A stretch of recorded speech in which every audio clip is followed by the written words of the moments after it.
एक number question हमें कह रहा है नीचे दिए गए प्रश्न में संबंधित शब्दों को चुनिए। प्रश्न हमें कह रहा है आदमी अनुपात चलना, समानुपात, मछली अनुपात क्वेश्चन मार्क। जिस प्रकार से आदमी का रिलेशन चलने के साथ है उसी प्रकार से हमसे पूछ रहा है कि मछली का रिलेशन कौन सा शब्द से होगा। एकदम बेसिक का क्वेश्चन है, थोड़ा सा दिमाग लगाइएगा। आदमी चलता है उसी प्रकार से मछली हमारा तैरता है, तो एक क्वेश्चन मार्क पे हमारे तैरना भरा जाएगा जो कि ऑप्शन नंबर बी में दिए गए हैं। तो क्वेश्चन नंबर 1 का दोस्तों हमारा ऑप्शन नंबर बी सही उत्तर हो जाएगा। जिस प्रकार से आदमी चलता है उसी प्रकार से मछली हमारे तैरते हैं। क्लियर है? चलिए अगले प्रश्न की ओर हम लोग चलेंगे, क्वेश्चन नंबर 2 की ओर। ये रहा हमारा क्वेश्चन नंबर 2। क्वेश्चन नंबर 2 हमें कह रहा है नीचे दिए गए प्रश्नों में संबंधित संख्या को चुनिए। नंबर एनालॉजी रीजनिंग का प्रश्न है। प्रश्न हमें कह रहा है 34 अनुपात 48 समानुपात 56 अनुपात क्वेश्चन मार्क। जिस प्रकार से 34 का रिलेशन 48 के साथ है उसी प्रकार से हमसे पूछ रहा है कि 56 का रिलेशन कौन सा संख्या से होगा जो यहाँ पर भरे जाएंगे। जब भी हमें इस प्रकार के नंबर एनालॉजी रीजनिंग के प्रश्न पूछे जाए तो हम लोग ये सोचेंगे कि हम लोग 34 से 48 कैसे ला सकते हैं। देखिए 34 में अगर हम लोग 14 ऊपर से ऐड कर देंगे, 34 प्लस 14 कर देंगे तो हमारा 48 बन जाएगा जो कि यहाँ पर लिखा हुआ है। वही सेम हम लोग इसमें करेंगे, 56 प्लस 14 करेंगे तो हमारे कितने हो जाएंगे, 56 प्लस 14 करेंगे तो हमारे 70 हो जाएंगे जो कि किसी भी ऑप्शन में नहीं दिया गया है। यानी कि इस प्रकार से इस क्वेश्चन मार्क को हम लोग सॉल्व नहीं कर सकते हैं। कोई और दूसरा तरीका से हम लोग सोचेंगे दोस्तों 34 से 48 लाने को। ध्यान से देखिएगा 34 आपका 3 और 4 से मिलकर बनता है। जब दोनों संख्या को आपस में गुना करेंगे, 34 के दोनों संख्या को आपस में गुना करेंगे यानी कि 3 गुना 4 करेंगे तो हमारे 12 हो जाएंगे। और इसमें जब हम लोग 4 से गुना करेंगे, 12 गुना 4 करेंगे तो हमारे 48 हो जाएंगे। यानी कि 34 को दोनों संख्या को आपस में गुना कर लिए और उसमें 4 से ऊपर से गुना कर दिए तो हमारा 48 आ गया जो कि यहाँ पर लिखा हुआ है। वही सेम हम लोग इसमें करेंगे। हमारा 56 है, 56 हमारे 5 और 6 से मिलकर बनते हैं। देखिए 34 के दोनों संख्या को आपस में गुना कर लिए थे, उसी प्रकार से हम लोग 56 के दोनों संख्या को आपस में गुना कर लेंगे। 5 गुना 6 करेंगे तो हमारे कितने हो जाएंगे, 30 हो जाएंगे। फिर इसमें देखिए 4 से गुना कर दिए थे तो इसमें भी 4 से ही गुना करेंगे। 30 गुना 4 करेंगे तो हमारे कितने हो जाएंगे, 120 हो जाएंगे। 120 हमारा कौन सा ऑप्शन में है, ऑप्शन नंबर सी में दिया गया है जो कि हमारा सही उत्तर हो जाएगा। इस क्वेश्चन मार्क पे दोस्तों हमारे 120 भरे जाएंगे। चलिए अगले प्रश्न की ओर हम लोग चलेंगे, क्वेश्चन नंबर 3 की ओर। ये रहा हमारा क्वेश्चन नंबर 3। क्वेश्चन नंबर 3 हमें कह रहा है दिए गए प्रश्नों में विषम संख्या युग्म को चुनिए। जब भी हमें इस प्रकार के प्रश्न मिले तो सबसे पहले दोस्तों हम लोग ऑप्शन को ध्यान से देखेंगे और समझेंगे हमारा इन चारों ऑप्शन में सबसे अलग ऑप्शन कौन सा है, वही हमारा विषम संख्या युग्म हो जाएगा। ऑप्शन नंबर ए में देखेंगे तो 11 13 है। ऑप्शन नंबर बी में देखेंगे तो 17 19 है। ऑप्शन नंबर सी में देखेंगे तो 25 37 है। और ऑप्शन नंबर डी में देखेंगे तो 29 31 है। देखिए अगर हम लोग 11 13 को देखेंगे तो 11 भी हमारा अपरिमेय संख्या होता है और 13 भी हमारा अपरिमेय संख्या होता है, यानी कि ये दोनों हमारा अपरिमेय संख्या है। फिर ऑप्शन नंबर बी में देखेंगे तो 17 19 है, ये दोनों भी हमारा अपरिमेय संख्या है। 17 भी हमारा अपरिमेय संख्या होता है और 19 भी हमारा अपरिमेय संख्या होता है।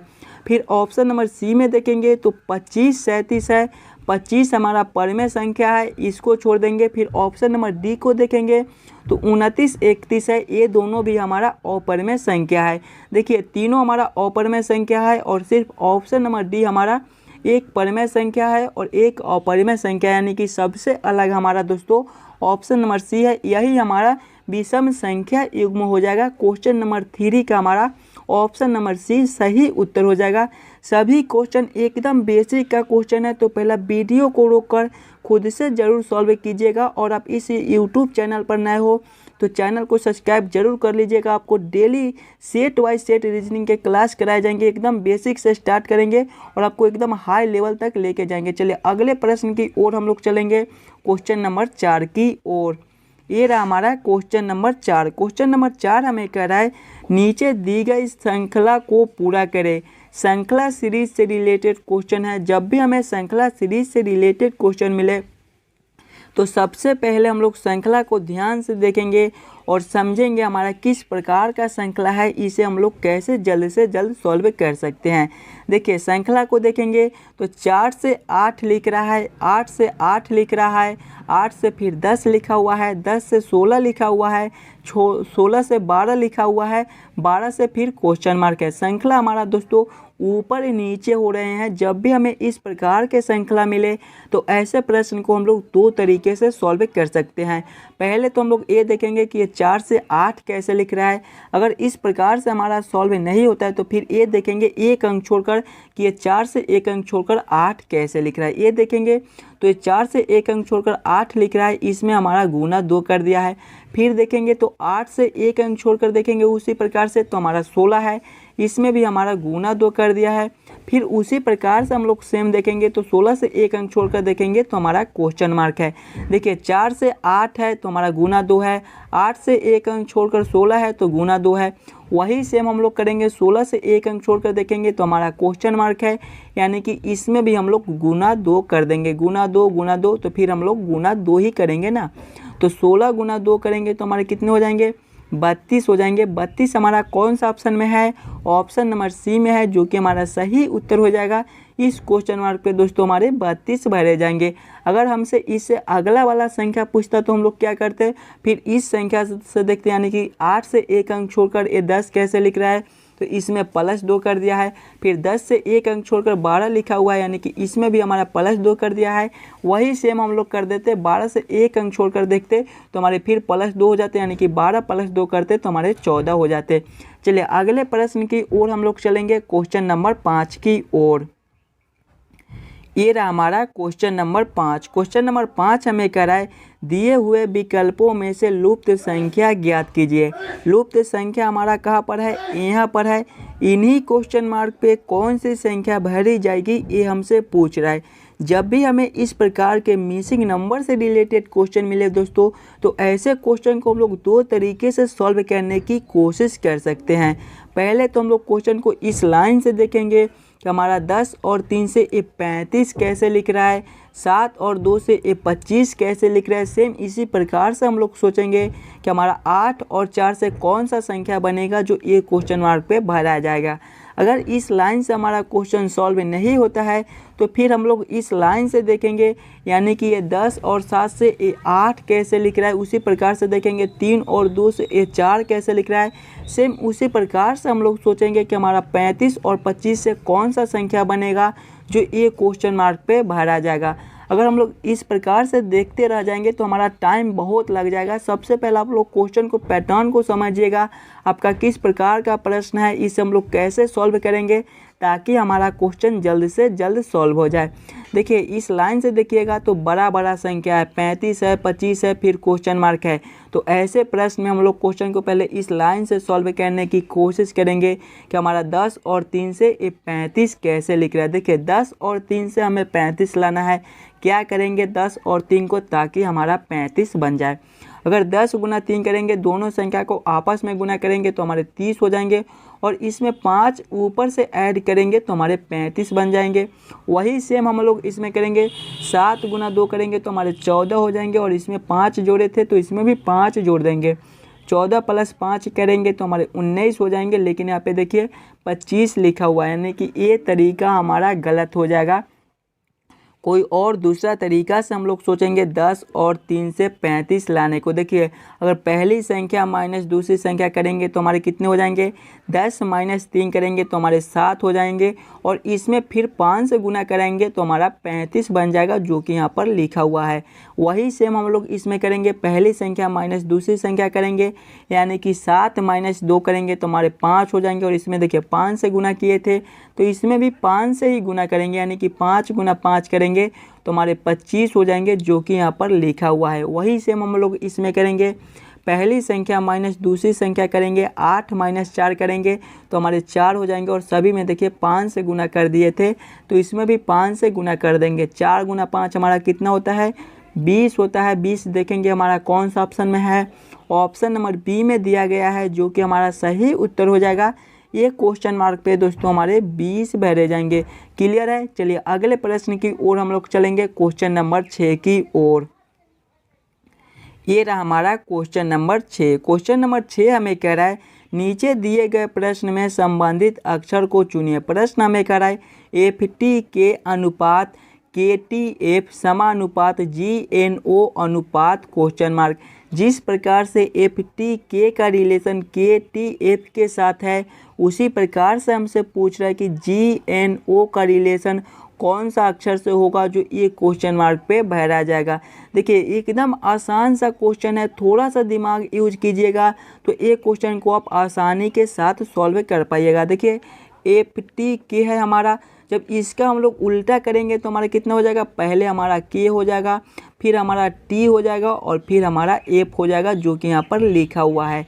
वही सेम दोस्तों हम लोग इसमें करेंगे। GNO है, जब इसका उल्टा करेंगे तो पहले हमारे O हो जाएंगे, फिर हमारे N हो जाएंगे और फिर हमारे G हो जाएंगे। कौन सा ऑप्शन में हमारा ONG भरा है, ONG हमारा कौन सा ऑप्शन में है, ऑप्शन नंबर ए में है, जो कि हमारे सही उत्तर हो जाएंगे। इस क्वेश्चन मार्क पे दोस्तों हमारे ONG भरे जाएंगे। सभी क्वेश्चन को आप नोट करते चलिएगा। चलिए अगले प्रश्न की ओर हम लोग चलेंगे, क्वेश्चन नंबर 7 की ओर।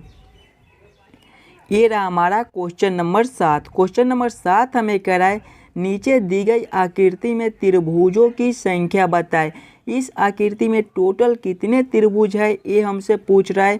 जब भी हमें इस प्रकार के आकृति मिले तो सबसे पहले हम लोग आकृति को ध्यान से देखेंगे और समझेंगे हमारा किस प्रकार का आकृति है। इसमें हम लोग कैसे जल्द से जल्द त्रिभुज ट्रायंगल को काउंट कर सकते हैं। आकृति को देखेंगे तो हमारा सबसे पहले एक बड़ा वाला त्रिभुज है और इसमें हमारा एक लाइन ऐसे खींचा हुआ है। फिर देखेंगे तो एक और इसके अंदर त्रिभुज है। तो सबसे पहले हम लोग बड़े वाले त्रिभुज में काउंट कर लेंगे तो हमारा एक ऐसे त्रिभुज है और इसमें एक लाइन ऐसे खींचा हुआ है। जब भी हमें दोस्तों त्रिभुज में त्रिभुज काउंट करने के लिए बोले तो सबसे पहले हम लोग छोटे छोटे खंड को काउंट कर लेंगे। तो इसमें हमारा छोटा छोटा खंड कितना है, एक ए हो जाएगा, दूसरा ए हो जाएगा। बस इन्हीं दोनों को आपस में फिर जोड़ लेंगे, यानी कि 1 + 2 करेंगे तो हमारे कितने हो जाएंगे, 3 हो जाएंगे। यानी कि इस आकृति में हमारे 3 त्रिभुज बनते हैं। देखिए हम आपको काउंटिंग भी करके दिखा देते हैं। एक तो हमारा ए हो जाएगा यहाँ से लेकर यहाँ तक, दूसरा हमारा ए हो जाएगा और तीसरा हमारा ये सबसे बड़ा वाला हो जाएगा। यानी कि इसमें हमारा 3 त्रिभुज बनता है। उसी प्रकार से फिर हम छोटे वाले में देखेंगे तो इसमें भी हमारा 3 बन जाएगा। एक ए हो जाएगा, दूसरा ए हो जाएगा और तीसरा हमारा सबसे बड़ा वाला हो जाएगा, यानी कि ए हो जाएगा। और 3 हमारे बड़े वाले में बनते हैं और 3 हमारे दोस्तों छोटे वाले में बनते हैं। 3 + 3 करेंगे तो हमारे कितने हो जाएंगे, 6 हो जाएंगे। यानी कि इस आकृति में हमारे टोटल 6 त्रिभुज बनते हैं। 6 हमारा कौन सा ऑप्शन में है, ऑप्शन नंबर ए में है, जो कि हमारा सही उत्तर हो जाएगा। देखिए 3 हमारा इस वाला में बनता है और 3 हमारे बीच वाले में बनते हैं, यानी कि टोटल हमारे इसमें 6 त्रिभुज बनते हैं। क्लियर है। चलिए अगले प्रश्न की ओर हम लोग चलेंगे, क्वेश्चन नंबर 8 की ओर। ये रहा हमारा क्वेश्चन नंबर 8। क्वेश्चन नंबर 8 हमें कह रहा है दिए गए प्रश्न में लुप्त पद को ज्ञात कीजिए। लुप्त पद हमारा कहाँ पर है, यहाँ पर है। इन्हीं क्वेश्चन मार्क पे कौन सी संख्या भरी जाएगी, ये हमसे पूछ रहा है। मिसिंग नंबर से रिलेटेड क्वेश्चन है दोस्तों। जब भी हमें इस प्रकार के मिसिंग नंबर से रिलेटेड क्वेश्चन मिले तो सबसे पहले हम लोग ये सोचेंगे कि ये चारों संख्या से ये 27 कैसे लिख रहा है, ये चारों संख्या से ये 81 कैसे लिख रहा है। सेम उसी प्रकार से हम लोग सोचेंगे कि ये चारों संख्या से कौन सा संख्या बनेगा जो ये क्वेश्चन मार्क पे भराया जाएगा। दिमाग लगाइएगा पहले खुद से और खुद से ज़रूर सॉल्व करने की कोशिश कीजिएगा कि हम लोग 3, 6, 2 और 5 से 27 कैसे ला सकते हैं। अगर सभी संख्या को आपस में जोड़ेंगे, 3 + 6 करेंगे तो हमारे 9 हो जाएंगे, 9 + 2 करेंगे तो हमारे 11 हो जाएंगे, 11 + 5 करेंगे तो हमारे 16 हो जाएंगे। 16 से हम लोग 27 नहीं ला सकते हैं। अगर हम लोग 16 में 11 ऊपर से जोड़ देंगे तो हमारा 27 बन जाएगा। लेकिन यहाँ पर देखिए बहुत बड़ा बीच में संख्या, यानी कि सभी को आपस में जोड़ेंगे और फिर 11 ऐड करेंगे तो हमारा 81 नहीं बनेगा, ऐसे ही दिख रहा है। तो इसमें हमारे टाइम बर्बाद करने की कोई ज़रूरत नहीं, हम कोई और दूसरा तरीका से इस क्वेश्चन को सॉल्व करने की कोशिश करेंगे। देखिए ऊपर देखेंगे तो 5 और 3 है। जब दोनों संख्या को आपस में हम लोग गुना करेंगे, 5 गुना 3 करेंगे तो हमारे कितने हो जाएंगे, 15 हो जाएंगे। फिर नीचे देखेंगे तो हमारा 2 और 6 है, इन दोनों को आपस में गुना करेंगे, 2 गुना 6 करेंगे तो हमारे 12 हो जाएंगे। और जब दोनों को आपस में ऐड करेंगे, 15 प्लस 12 करेंगे तो हमारे कितने हो जाएंगे, 27 हो जाएंगे, जो कि यहाँ पर लिखा हुआ है। देखिए पहला ऊपर वाले दोनों को गुना कर लिए, नीचे वाले दोनों को गुना कर लिया और फिर जोड़ दिए तो हमारा 27 बन गया। वही सेम हम लोग इसमें करके देखेंगे। पहले ऊपर वाले दोनों को गुना करेंगे, 9 गुना 5 करेंगे तो हमारे कितने होते हैं, 45 होते हैं। फिर 4 गुना 9 करेंगे तो हमारे कितने हो जाएंगे, 4 गुना 9 करेंगे तो हमारे 36 हो जाएंगे। और 45 प्लस 36 हमारा कितना होता है, 81 होता है, जो कि यहाँ पर लिखा हुआ है। वही सेम दोस्तों हम लोग इसमें करेंगे। पहले ऊपर वाले दोनों को गुना करेंगे, यानी कि 8 गुना 4 हमारा कितना हो जाएगा, 8 गुना 4 हमारा 32 हो जाएगा। फिर नीचे वाले दोनों को आपस में गुना करेंगे, 3 गुना 8 करेंगे तो हमारे 24 हो जाएंगे। और जब दोनों को आपस में जोड़ेंगे, 32 प्लस 24 करेंगे तो हमारे कितने हो जाएंगे, 32 प्लस 24 हमारे 56 होते हैं। 56 हमारा कौन सा ऑप्शन में है, ऑप्शन नंबर बी में दिया गया है, जो कि हमारा सही उत्तर हो जाएगा। ये क्वेश्चन मार्क पे दोस्तों हमारे 56 भरे जाएंगे। अगर आपको किसी भी क्वेश्चन में कोई दिक्कत हो तो हमें कमेंट करके करते चलिएगा। चलिए अगले प्रश्न की ओर हम लोग चलेंगे, क्वेश्चन नंबर 9 की ओर। ये रहा हमारा क्वेश्चन नंबर 9। क्वेश्चन नंबर 9 हमें कह रहा है, यदि 15 मार्च 2012 को मंगलवार दिन था तो 5 मई 2012 को कौन सा दिन रहा होगा। यहाँ पर यदि के जगह पे यह लिखा हुआ है तो आप यदि ही पढ़िएगा। देखिए 15 मार्च 2012 को कौन सा दिन था, मंगलवार दिन था। जब भी हमें इस प्रकार के कैलेंडर से रिलेटेड क्वेश्चन मिले तो ऐसे क्वेश्चन में हम लोग सबसे पहले टोटल दिन निकाल लेंगे। देखिए कौन सा महीना है, 15 मार्च 2012 है। मार्च हमारे कितने दिनों के लगते हैं, मार्च हमारे 31 दिनों के लगते हैं। 31 में से -15 करेंगे तो हमारे कितने हो जाएंगे, मार्च में हमारा 15 दिन दिया गया है तो इसको माइनस कर लेंगे तो हमारे 16 बच जाएंगे। यानी कि मार्च में हमारा 16 दिन बच गया। फिर देखेंगे तो मार्च के बाद हमारा कौन सा महीना आता है, मार्च के बाद हमारा अप्रैल आता है। अप्रैल हमारे कितने दिनों के लगते हैं, अप्रैल हमारे 30 दिनों के लगते हैं।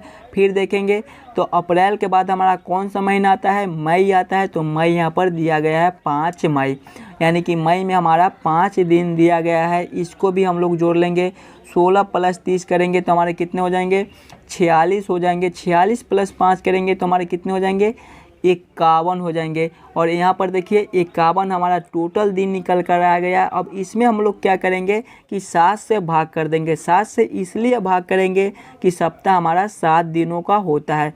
51 में जब हम लोग 7 से भाग करेंगे तो हमारे 7 7 49 हो जाएंगे। हमारा शेष 2 बच गया, यही 2 हमारा उत्तर आ गया। बस अब इसको क्या करना है कि मंगलवार में ऐड कर देना है। जब मंगलवार प्लस 2 करेंगे तो हमारे कितने हो जाएंगे, बृहस्पतिवार हो जाएंगे। बृहस्पतिवार हमारा कौन सा ऑप्शन में है, ऑप्शन नंबर बी में दिया गया है, जो कि हमारे सही उत्तर हो जाएंगे। इस क्वेश्चन मार्क पे दोस्तों हमारे बृहस्पतिवार भरे जाएंगे। क्लियर है। देखिए एक बार फिर से समझा देते हैं। जब भी हमें इस प्रकार के प्रश्न मिले तो पहले टोटल दिन को निकाल लेंगे। साल को देखेंगे तो 2012 बराबर है, तो बस टोटल दिन को निकाल कर उसमें से 7 से भाग कर देंगे और जितना शेष आया उसको जिस तारीख को जो दिन था उसमें ऐड कर देंगे तो हमारा उत्तर निकल कर चला आएगा। क्लियर है। चलिए अगले प्रश्न की ओर हम लोग चलेंगे, क्वेश्चन नंबर 10 की ओर। ये रहा हमारा क्वेश्चन नंबर 10। क्वेश्चन नंबर 10 हमें कह रहा है, दी गई अक्षर श्रृंखला को पूरा करें। श्रृंखला सीरीज से रिलेटेड क्वेश्चन है हमारा। एक श्रृंखला सीरीज चल रहा है और यहाँ पर क्वेश्चन मार्क है। इन्हीं क्वेश्चन मार्क पे दोस्तों कौन सी संख्या भरी जाएगी ये हमसे पूछ रहा है। देखिए जब भी हमें श्रृंखला सीरीज से रिलेटेड क्वेश्चन मिले तो सबसे पहले हम लोग श्रृंखला को ध्यान से देखेंगे और समझेंगे हमारा किस प्रकार का श्रृंखला है, इसे हम लोग कैसे जल्द से जल्द सॉल्व कर सकते हैं। देखिए श्रृंखला को देखेंगे तो 6 से 10 लिखा हुआ है। अगर हम लोग अंतर को देखेंगे तो इसमें हमारा +4 का अंतर हो जाएगा।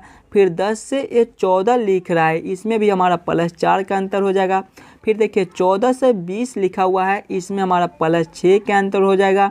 फिर 20 से 26 लिखा हुआ है, इसमें भी हमारा +6 का अंतर हो जाएगा। फिर 26 से 34 लिखा हुआ है, इसमें हमारा +8 का अंतर हो जाएगा। फिर हमारा क्वेश्चन मार्क है। अंतर को देखेंगे +4 का है, +4 का है, +6 का है, +6 का है, +8 का है। बात को समझिएगा। देखिए एक बार +4 किया है तो फिर एक बार +4 किया है, फिर एक बार +6 किया है तो फिर एक बार +6 किया है। वही सेम हम लोग करेंगे, एक बार +8 किया तो फिर एक बार +8 करेंगे। यानी कि जब हम लोग 34 + 8 करेंगे तो हमारे कितने हो जाएंगे, 44 हो जाएंगे। 44 हमारा कौन सा ऑप्शन में है, ऑप्शन नंबर सी में दिया गया है, जो कि हमारा सही उत्तर हो जाएगा। इस क्वेश्चन मार्क पे दोस्तों हमारे 44 रह जाएंगे। आशा करता हूं दोस्तों आप सभी क्वेश्चन को बढ़िया से समझ गए होंगे। अगर आपको किसी भी क्वेश्चन में कोई दिक्कत हो तो हमें कमेंट करके बताइएगा। और आप इस यूट्यूब चैनल पर नए हो तो चैनल को सब्सक्राइब और वीडियो को लाइक ज़रूर करके जाइएगा। हम आपके लिए डेली ऐसे ही पार्ट बाय पार्ट रीजनिंग के क्लास कराएंगे, एकदम बेसिक से आपको एकदम एडवांस लेवल तक के रीजनिंग को सिखा देंगे। तो आप इस यूट्यूब चैनल से ज़रूर जुड़ जाइएगा। हम मिलते हैं आपसे अगले वीडियो में। धन्यवाद।